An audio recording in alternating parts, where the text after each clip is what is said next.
നമസ്കാരം. ഒരു സർദാർജി മകനെ തീപ്പെട്ടി വാങ്ങാൻ വിട്ടു. പക്ഷേ അവൻ വാങ്ങിക്കൊണ്ട് വന്ന തീപ്പെട്ടിയിൽ ഒറ്റ കോലും കത്തുന്നില്ല.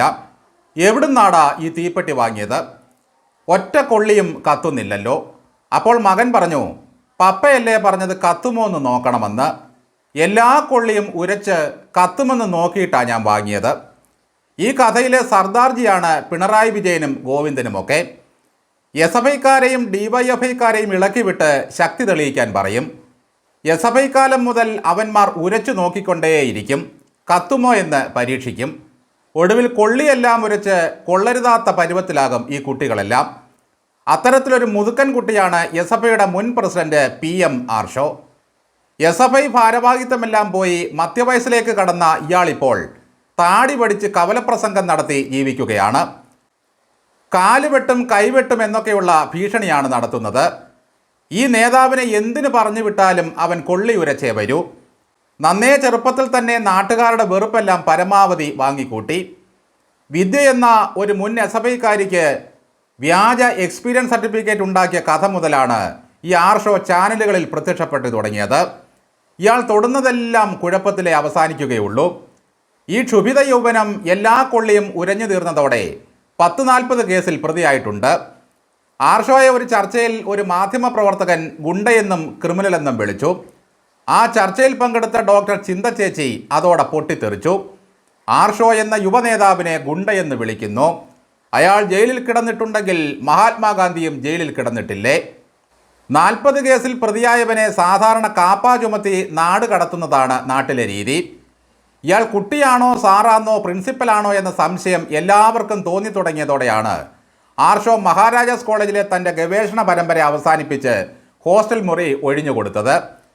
ഏറെക്കാലമായി ഈ കുട്ടി കോളേജിൽ എത്തുന്നില്ലെന്നും വിവരങ്ങളൊന്നും തന്നെ ഇല്ലെന്നും കാണിച്ച് കോളേജ് അധികൃതർ ആർഷോയുടെ പിതാവായ പാലക്കാട്ട് തച്ചാമ്പറ പഴുക്കത്തറ വീട്ടിൽ മണിക്ക് ഒരു കത്തങ്ങയച്ചു.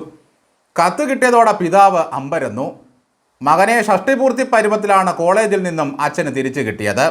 അതോടെ 6 സെമസ്റ്ററുകൾ പൂർത്തിയാക്കിയതിനാൽ എക്സിറ്റ് ഓപ്ഷൻ എടുക്കുകയാണെന്നറിയിച്ച് ആർഷോ കോളേജിൽ നിന്നും വേദനയോടെ പടികളിറങ്ങി. എതിരാളിയോട് ശത്രുത തോന്നിയാൽ ആണാണോ പെണ്ണാണോ എന്ന് നോക്കില്ല ഈ ആർഷോ. പെണ്ണാണെങ്കിലും ചവിട്ട് വീഴ്ത്തും. ഒരു AIYFകാരിക്ക് എന്തൊക്കെയോ സമ്മാനിക്കുമെന്ന് പറഞ്ഞു.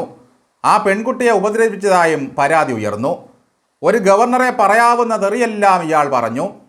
കടൽക്കിഴവന്മാരായിട്ടും എസ്.എഫ്.ഐ വീര്യം ചോരാത്ത കുറേ രക്ഷകരുണ്ട് ഇവന്മാർക്ക്. അതിലൊരാളാണ് AK ബാലൻ. എസ്.എഫ്.ഐയുടെ ചോര കുടിക്കാൻ ആരെയും അനുവദിക്കില്ല എന്ന് പറഞ്ഞുകൊണ്ട് ബാലൻ ഇടയ്ക്കൊക്കെ പ്രത്യക്ഷപ്പെടും. സിദ്ധാർത്ഥൻ കൊല്ലപ്പെട്ടപ്പോഴും റാഗിങ്ങുകാർ അഴിഞ്ഞാടിയപ്പോഴും കോളേജ് ഹോസ്റ്റലുകളിൽ കഞ്ചാവ് നിറഞ്ഞിട്ടും എസ്.എഫ്.ഐക്കാരുടെ രക്ഷകവേഷം കെട്ടിയെത്തിയത് ഈ ചെറുപ്പക്കാരനാണ്. ചാനൽ ചർച്ചകളിൽ വന്നിരുന്ന് ഭീഷണിയും ബഹളവും പതിവാക്കി. എസ്.എഫ്.ഐയുടെ പ്രസിഡന്റ് സ്ഥാനം പോയതോടെ ഈ ക്ഷുഭിത യൗവനം പുതിയ ഉത്തരവാദിത്തം ഏറ്റെടുത്തു കഴിഞ്ഞു. കമ്മ്യൂണിസ്റ്റ് ആരോഗ്യമെല്ലാം ക്ഷയിച്ച PK ശശിക്ക് നേരെയാണിപ്പോൾ ആക്രമണ ഭീഷണി. കഴിഞ്ഞ ദിവസം ആർഷോ വീണ്ടും വാർത്തകളിൽ നിറഞ്ഞത് ഒരു കാലുവെട്ട് ഭീഷണിയിലൂടെയാണ്. കോൺഗ്രസിലേക്ക് പോകാൻ ആടി നിൽക്കുന്ന PK ശശിയാണ് ഇപ്പോൾ ഇവരുടെ ശത്രുപക്ഷത്തുള്ളത്. PK ശശിയെ പടക്കം ബഷീർ എന്ന് വിളിച്ചാണ് ഭീഷണിപ്പെടുത്തുന്നത്. ശശിയുടെ ഇനിഷ്യൽ PK ആയതുകൊണ്ടാകുമോ പടക്കം ബഷീർ എന്നാക്കിയത്? അതോ പടക്കം എറിഞ്ഞവൻ്റെ പേര് ബഷീർ ആയതുകൊണ്ടാണോ? അങ്ങനെയാണെങ്കിൽ പണ്ട് പടക്കം പൊട്ടിക്കിടുങ്ങിയ ശ്രീമതിയുടെ ഇനിഷ്യലും PK ആണല്ലോ. ഒരു DYFIക്കാരിയുടെ പരാതിയിൽ ബാലൻ കമ്മീഷൻ തീവ്രത അളക്കാൻ നടന്ന കാലത്ത് ആർഷോ എന്താണ് ശശിയെ പടക്കം ശശി എന്ന് വിളിക്കാതിരുന്നത്? അങ്ങാടിയിലിട്ട് കാലുവെട്ടുമെന്നും മുട്ടിൻ്റെ ചിരട്ടയെടുക്കുമെന്നുമൊക്കെയാണ് ഇപ്പോൾ ഭീഷണി. മണ്ണാർക്കാട്ടങ്ങാടിയിലെ കാലുവെട്ട് തൊഴിലാളിയാണോ ആർഷോ ഇപ്പോൾ? അവിടുത്തെ ചിക്കൻ സെൻറ്ററിൽ കോഴിക്കാല് വെട്ടുന്ന കാര്യമാകും ഇയാൾ പറയുന്നത്. ശശിയുടെ കഴിഞ്ഞ കാലമൊക്കെ ഇനി പുറത്തു വന്നുകൊണ്ടേയിരിക്കും. അന്ന് മെഷീൻ്റെ കേടുകൊണ്ടാണ് തീവ്രത അളന്നപ്പോൾ കുറഞ്ഞു പോയത് എന്ന് ശ്രീമതിയും സിസ്റ്റത്തിൻ്റെ തകരാറ് കാരണം പീഡനത്തിൻ്റെ വ്യാപ്തി കുറഞ്ഞു പോയതാണെന്ന് ബാലനും പറഞ്ഞെന്നിരിക്കും.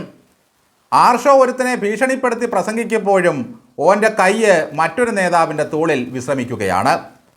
അതെന്താ നേതാവെ, തന്നെത്താൻ നിൽക്കാൻ ശേഷിയില്ലേ? നാളത്തെ ശിവൻകുട്ടിയും ചെറിയാനുമൊക്കെ ആകാനുള്ള തത്രപ്പാടിലാണ് ഈ ചെറുപ്പക്കാരൻ. വളർത്തുദോഷം കൊണ്ട് ഏത് യുവാക്കളെയും മുടിപ്പിച്ചു കൊടുക്കുന്ന ഒരു പ്രസ്ഥാനമായി മാറി ഈ CPM.